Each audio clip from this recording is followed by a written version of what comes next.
Hi friends, welcome to Kadam Study Center. So this is the lecture number 2 of chapter number first, that is introduction to operating system. Okay, हमने chapter number first start किया था introduction to operating system. उसमें हमने first lecture में कुछ introductory part देखा, operating system क्या होते हैं उसके बारे में देखा। देन हमने नीड क्या होती है operating system, needs of operating system, purpose of operating system. Okay, and basic basic चीजें देखी ऑपरेटिंग सिस्टम के बारे में। ओके, सो इस लेक्चर में हम आज ऑपरेटिंग सिस्टम का स्ट्रक्चर देखने वाले हैं। ओके, टू स्ट्रक्चर होते हैं, basic structure and layer structure, and उसके बाद टाइप्स ऑफ ऑपरेटिंग सिस्टम आज हम इस लेक्चर में देखने वाले हैं। ओके, सो फर्स्ट देखते हैं स्ट्रक्चर ऑफ ऑपरेटिंग सिस्टम। आखिर ऑपरेटिंग सिस्टम का स्ट्रक्चर कैसे होता है, तो देखो, a simple operating system structure is an OS design in which different components are arrange in layer. यानी ऑपरेटिंग सिस्टम के स्ट्रक्चर के अंदर अलग अलग कंपोनेंट्स लेयर फॉर्मेट में अरेंज किए गए होते हैं। Each layer perform a specific task and communicate with the layer below it. हर एक लेयर एक स्पेसिफिक टास्क ही परफॉर्म करता है। In simple operating system like MS, DOS, there is a little separation between the system components, so applications can directly access hardware through device order। Okay, simple जो operating system होती है MS DOS, उसके अंदर क्या होता है, separation किया गया होता है कंपोनेंट्स के अंदर। तो हम उस एप्लीकेशन के थ्रू क्या कर सकते हैं, हार्डवेयर को एक्सेस कर सकते हैं डिवाइस ड्राइवर के थ्रू। ओके, सो देखो सिंपल स्ट्रक्चर कैसा है, लेयर स्ट्रक्चर है। फर्स्ट एप्लीकेशन प्रोग्राम वो directly ROM and BIOS device driver से कनेक्टेड है। ओके, BIOS डिवाइस ड्राइवर यानी ROM BIOS basic input output system device driver. Okay, application program, तो application program क्या करते हैं, बेसिक इनपुट आउटपुट हमें प्रोवाइड करते हैं system. Then resident system program से वो भी BIOS से कनेक्टेड है, and MS DOS device driver भी कनेक्टेड है। ओके, सो देखो एप्लीकेशन प्रोग्राम डायरेक्टली कनेक्टेड होते हैं। सो फर्स्ट हम देखते हैं एप्लीकेशन प्रोग्राम क्या है। It is a software use by the user. Application program यानी हम जो जो सॉफ्टवेयर हमारे डिवाइस के अंदर, सिस्टम के अंदर यूज करते हैं उसे हम एप्लीकेशन प्रोग्राम कहते हैं। It request services for the operating system. Okay, ये क्या करता है, सर्विस को रिक्वेस्ट करता है, ऑपरेटिंग सिस्टम को रिक्वेस्ट करता है एप्लीकेशन एक्सेस करने के लिए। For example MS word, calculator, paint, games, जो भी सॉफ्टवेयर है ओवरऑल वो सब एप्लीकेशन प्रोग्राम के अंदर आते हैं। देन रेसिडेंट सिस्टम प्रोग्राम क्या करता है, there are many programs permanently store in memory while the system is running. जब भी हमारी सिस्टम रनिंग फॉर्मेट में होती है तो मेनी प्रोग्राम परमानेंटली स्टोर होते हैं मेमोरी के अंदर। They provide important operating system services. वो क्या करते हैं, जो भी ऑपरेटिंग सिस्टम की सर्विस है, हमने फर्स्ट लेक्चर में सर्विसेज देखे हैं, वो प्रोवाइड करते हैं। They act as a link between application program and device driver. तो device driver and application program के बीच में वो लिंक रहते हैं, कौन, resident system programs. Okay, then MS DOS device driver क्या है, device driver are program that control hardware devices. ऐसे ड्राइवर्स, ओके, देखो जो स्पीकर होते हैं उसके ड्राइवर्स होते हैं, माउस होता है उसका ड्राइवर होता है, अलग अलग device driver are program that control hardware devices. वो हार्डवेयर डिवाइसेस को कंट्रोल करते हैं। They allow the operating system to communicate with device driver like keyboard, mouse, printer and disk. Okay, जितने भी हार्डवेयर प्रोग्राम है उनसे हम जब कम्युनिकेट करते हैं तो वो डिवाइस ड्राइवर के थ्रू कम्युनिकेट करते हैं। ओके, आपको एक ड्राइवर का फॉर्मेट अगर दिखाना चाहूँ तो मैंने शायद दिखाया था फर्स्ट लेक्चर में। फिर से देखो डिवाइस ड्राइवर कौन कौन से होते हैं। अगर आप कंट्रोल पैनल ओपन करते हो एंड यहाँ पे अगर ड्राइवर सर्च करते हो, ओके, देखो ड्राइवर्स। ओके, यहाँ पे प्रिंटर आ रहा है एंड ठीक है, ड्राइवर, हाँ, डिवाइस मैनेजर, ठीक है, यहाँ पे देखते हैं तो देखो ये सारे ड्राइवर्स है। देखो यहाँ पे ऑडियो है, बैटरीज है, ब्लूटूथ है, कैमराज है, कंप्यूटर है, डिस्क ड्राइवर है, डिस्प्ले अडेप्टर है, देखो mice and other pointing devices. Okay, तो अगर ये माइस है, देन मॉनिटर्स है, प्रिंटर क्यूज है, प्रोसेसर्स है, ये सारे अलग अलग ड्राइवर्स है। USB कनेक्टर है, जितने भी हमारे अंदर USB पोर्ट होते हैं सिस्टम के अंदर उनके अलग अलग ड्राइवर होते हैं।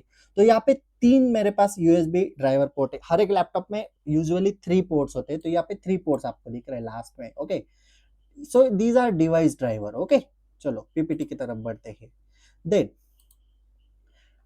Each hardware each hardware device has its own driver. बोला ना, हर एक हार्डवेयर डिवाइस को उसका अलग अलग ड्राइवर होता है। रोम बायोस डिवाइस ड्राइवर क्या है, देखो बायोस यानी basic input output system is store permanently in ROM, ROM के अंदर basic input output system store की जाती है। It performs basic hardware initialization during system startup.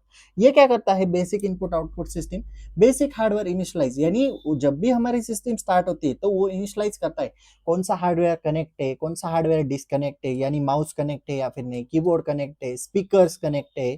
तो ये सब इनिशियलाइजेशन का काम कौन करता है, BIOS. Okay, it provides low level services for hardware communication. Okay, so this is simple operating system structure. Next देखते हैं लेयर स्ट्रक्चर। लेयर स्ट्रक्चर क्या है? The layer operating system structure is a design in which operating system is divided into multiple layers.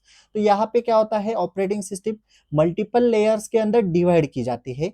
Each layer perform a specific function, हर एक layer क्या करता है, specific function perform करता है। Provide services to the layer above it while using the services of the layer below it. Okay, जो भी layer को सर्विस प्रोवाइड की जाती है तो उस हिसाब से वो स्पेसिफिक फंक्शन परफॉर्म करता है। देखो, this modular design makes the operating system easier to understand. तो इस लेयर स्ट्रक्चर की वजह से हमें अच्छी तरह से ऑपरेटिंग सिस्टम समझती है, मेंटेन की जाती है एंड डीबग की जाती है। ओके, तो यहाँ पे देखो लेयर एन, यहाँ पे हमारा यूजर इंटरफेस है, बीच में बहुत सारे लेयर्स है, देन लेयर 1 है एंड लेयर 0 जो है वो हार्डवेयर का लेयर है। Okay, so this is layer structure. चलो इसे भी डिटेल में समझते हैं। तो लेयर 0 क्या है? It is the lowest layer of the operating system, consist of physical components like CPU, RAM, hard disk, keyboard and monitor. तो इसके अंदर फिजिकल कंपोनेंट्स होते हैं, स्टोर किए जाते हैं, like CPU, RAM, okay, hard disk, keyboard and monitor. Layer 1 क्या है? Memory and process management. जो भी प्रोसेस होते हैं, हमने सर्विसेज के अंदर देखा है, देखो memory management, process management.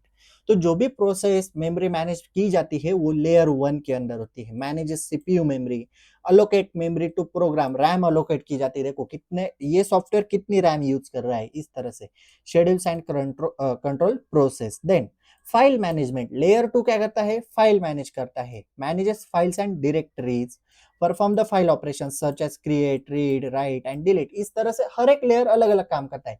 Layer N1 system programmes, देखो provide system utilities and operating system services, acts as interface between applications and the operating system। तो applications and operating system के अंदर जो interface होता है उसे हम system programs कहते हैं। यानी हमें कोई भी प्रोग्राम यूज करना है तो वो प्रोग्राम, सिस्टम प्रोग्राम्स हम यूज कर सकते हैं, तो उस इंटरफेस को हम कहते हैं system programs. User interface, layer an, वो होता है user interface, it is the top most layer. Okay, देखो user interface layer an top most layer है। Allows user to interact with the computer through GUI and CLI. Okay, GUI and CLI के थ्रू ये allow करता है computer को, user को, कि हम सिस्टम के साथ इंटरेक्शन कर सकते हैं। ओके, कौन सा लेयर? यन लेयर क्या अलो करता है कि हम सिस्टम के साथ यूजर क्या कर सकता है, इंटरेक्ट कर सकता है। And GUI and CLI first lecture में भी देखा, जीयूआई यानी ग्राफिकल यूजर इंटरफेस, सीएलआई यानी command line interface. Okay, GUI हम यूज करते हैं विंडोज में and CLI command line interface Linux में यूज होता है। ओके, ये भी मैंने बताया है। ओके, सो देखो अभी हमें देखने हैं types of operating system. There are 5 types of operating system and इस लेक्चर को हम एंड करेंगे। Okay, so types of operating system में फर्स्ट है बैच ऑपरेटिंग सिस्टम। बैच यानी ऑपरेटिंग सिस्टम बैचेस के फॉर्म में वर्क की जाती है, यानी अगर सिमिलर टास्क है, ओके सपोज मैंने मेनी वर्ड फाइल्स क्रिएट किया एंड हर एक के अंदर मैं कॉपी पेस्ट कर रहा हूँ, तो वर्ड फाइल्स डिफरेंट है लेकिन वर्क तो मेरा एक ही है ना, तो मैं बैच क्रिएट कर लूंगा, सिंपल। यानी ये हम नहीं करते, ऑपरेटिंग सिस्टम बैचेस क्रिएट करती है। तो देखो batch operating system execute a group, क्या एग्जीक्यूट करती है, ग्रुप, जिसे हम बैच कहते हैं, of similar jobs together without any interaction between the user and the computer during execution. Operating system अपने आप में ही एक ग्रुप क्रिएट कर लेती है, जो भी सिमिलर जॉब्स हो रहे एक साथ उसकी क्या करता है, ग्रुप क्रिएट करता है, बैच क्रिएट कर लेती है ऑपरेटिंग सिस्टम। ओके, इसके बीच में यूजर एंड कंप्यूटर के बीच में कोई इंटरेक्शन नहीं होता, हमें पता भी नहीं चलता। ओके, वर्किंग क्या है, user submit job are collected into batches, अगर सिमिलर टाइप्स ऑफ जॉब है तो वो बैचेस के अंदर कलेक्ट किए जाते हैं। The OS execute one batch after another. देखो यूजर 1 ने जॉब 1 एग्जीक्यूट किया, यूजर 2 ने जॉब 2 दिया ऑपरेटर को, यूजर एन ने जॉब एन, यानी मल्टीपल जॉब्स ऑपरेटिंग सिस्टम के पास आ गए। लेकिन ऑपरेटिंग सिस्टम ने अगर सिमिलर जॉब है तो उसके बैचेस क्रिएट कर लिए, बैच 2 के अंदर जॉब 2, जॉब 9, जॉब 18, इसे मल्टीपल जॉब से, बैच 1 के अंदर जॉब 1, जॉब 4 एंड उससे इनपुट दिया गया ऑपरेटिंग सिस्टम को एंड तब हमें आउटपुट मिलता है। ओके, ये सब प्रोसेस इंटरनल होती है, हमें पता नहीं चलती, बस याद रखो। एडवांटेजेस क्या है? Efficient for large repetitive jobs, अगर रिपीटेटिव जॉब्स है तो इफिशिएंट है। Reduce CPU ideal time, CPU running time को रिड्यूस करता है। Easy to manage similar task. Disadvantages क्या है? No user interaction, user interaction की जरूरत नहीं है। लॉन्ग वेटिंग टाइम है, वेटिंग टाइम ज्यादा लगता है अगर मल्टीपल जॉब्स है तो वेटिंग टाइम है। Difficult to debug errors, example IBM mainframe system and payroll processing. Okay, next है मल्टी प्रोग्रामिंग ऑपरेटिंग सिस्टम, यानी एक जो ऑपरेटिंग सिस्टम है वो मल्टी प्रोग्राम कर सकते हैं। देखो, a multi programming operating system keeps keeps multiple program in memory at same time. एक मेमोरी के अंदर, ऑपरेटिंग सिस्टम के अंदर हम मल्टीपल प्रोग्राम रख सकते हैं। when one program waits input output the cpu execute another program, अगर एक प्रोग्राम इनपुट आउटपुट फंक्शन मांग रहा है तो सीपीयू क्या करेगा? दूसरे प्रोग्राम को एग्जीक्यूट कर देगा। एडवांटेजेस क्या है? Better CPU utilisation, increase system performance, reduce CPU idle time. Disadvantage क्या है? Complex memory management, scheduling is difficult, कौन से प्रोग्राम को एग्जीक्यूट करना है, कौन से प्रोग्राम को वेट करने के लिए बोला है, ये शेड्यूल करना डिफिकल्ट हो जाता है। एग्जांपल्स है यूनिक्स एंड लिनक्स। देखो, job 1, job 2, job 3 operating system, memory partitions किए गए अलग अलग, ये जॉब 1 एग्जीक्यूट हो रहा है या फिर ये वेट कर रहा है, इस तरह से। ओके, मल्टी प्रोग्राम से। देन है multitasking operating system. Multitasking operating system allows multiple program to run simultaneously by sharing CPU time, तो सीपीयू टाइम को शेयर किया जाता है मल्टीपल प्रोग्राम्स के लिए। ओके, यानी हम मल्टीपल प्रोग्राम साइमल्टेनियसली शेयर करें। बेस्ट एग्जांपल, अभी स्क्रीन रिकॉर्डिंग भी चल रहा है, ऑडियो इनपुट भी चल रहा है, आपके सामने स्क्रीन भी आपको दिख रही है, सारी चीजें मल्टीटास्किंग हो रही है। एडवांटेजेस क्या है? Improve user productivity, user productive होता है यानी यूजर के दो काम एक साथ होते हैं। अगर एक वक्त पे एक ही काम कर सकती है ऑपरेटिंग सिस्टम तो मुझे पहले पढ़ाना पड़ता, फिर मैं ऑडियो रिकॉर्ड करता, इस तरह से वो सब मतलब मिसमैच ही नहीं होता। ओके, कुछ मैच ही नहीं होता, मिसमैच हो जाता सब, और मैं कब बोलता हूँ कब पढ़ाता हूँ ये सब होता ही नहीं। तो मल्टीटास्किंग का ये बेनिफिट है, improve user productivity, better CPU utilisation, fast switching between task. Fast switch, मुझे अलग स्विच करना है, मुझे अलग स्विच करना है, देखो टैब स्विच हो रहे फास्ट। ओके, इस तरह से, इसे कहते हैं multitasking. Okay, just wait. Okay, disadvantage क्या है? रिक्वायर्स मोर मेमोरी, मोर लग ज्यादा रैम होनी चाहिए, मेमोरी ज्यादा लगती है, यानी जितनी ज्यादा रैम उतनी ज्यादा आप मल्टीटास्किंग कर सकते हैं। देखो, बेटर परफॉर्मेंस मिलता है ना, अगर 4 GB रैम है तो थोड़ा स्लो वर्क करता है, 6 GB है तो उससे ज्यादा वर्क, 8 GB उससे फास्ट, इस तरह से। Performance decreases if many programs run together, अगर बहुत सारे प्रोग्राम रन किए जा रहे हैं तो परफॉर्मेंस डिक्रीज हो सकती है, सिस्टम के ऊपर डिपेंड करता है। एग्जाम्पल है विंडोज, मैक ओएस, लाइनक्स, ये सब मल्टीटास्किंग ऑपरेटिंग सिस्टम है। देखो, मल्टीटास्किंग, पेंट भी चल रहा है, एक्सेल भी चल रहा है, ईमेल भी चल रहा है, सारी प्रोसेस हो रही है कहाँ पे? ऑपरेटिंग सिस्टम में। एंड ऑपरेटिंग सिस्टम किसका यूज कर रहा है? सीपीयू का। Okay, next and second last है मल्टी प्रोसेसिंग ऑपरेटिंग सिस्टम। तो मल्टी प्रोसेसिंग क्या है? देखो, अ multi-processing operating system uses 2 or more CPUs processor to execute process simultaneously. Multitasking and multiprocessing अलग अलग है। मल्टीप्रोसेस में दो या उससे ज्यादा सीपीयू लगते हैं प्रोसेस साइमल्टेनियसली एग्जीक्यूट करने के लिए। एडवांटेजेस क्या है? हाई प्रोसेसिंग स्पीड, 2 सीपीयू है तो processing speed high, increase reliability, better performance. Disadvantage क्या है? एक्सपेंसिव हार्डवेयर, अगर 2 सीपीयू या फिर उससे ज्यादा सीपीयू प्रोसेसर हम यूज कर रहे तो एक्सपेंसिव हो जाएगा। Complex operating system design, example Linux and Windows server. Okay, next distributed operating system. Distributed operating system क्या कहती है?